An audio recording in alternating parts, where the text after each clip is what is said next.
অনুষ্ঠান বাড়ির মতো বা রেস্টুরেন্টের মতো এত সুস্বাদু এঁচোড় চিংড়ি বাড়িতে কিভাবে বানানো হয় রইল তার কিছু টিপস অ্যান্ড ট্রিক্স। এঁচোড় কাটার ঝামেলা থাকে বলে অনেকেই এড়িয়ে যান, তবে এখন দোকানিরা খুব সুন্দর করে কেটে দেন। তবুও যদি কেউ গোটা এঁচোড় বাড়িতে কাটতে চান তবে তাদেরকে বলি, হাতে ও বটিতে বা যেটা দিয়ে কাটবেন তাতে ভালো করে সর্ষের তেল মাখিয়ে নেবেন। আর যেখানে কাটবেন সেখানে একটা খবরের কাগজ পেতে নেবেন। আর এঁচোড় কাটার পর যে সাদা দুধের মতো আঠাটা বের হয় তার উপর লেবু কেটে ঘষে দিলে আঠাটা চলে যায়।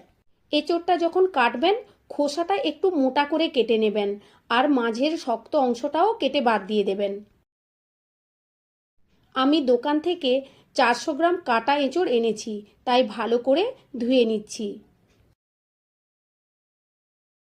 এঁচোড়ের টুকরোগুলোকে এমনভাবে ধোবেন যাতে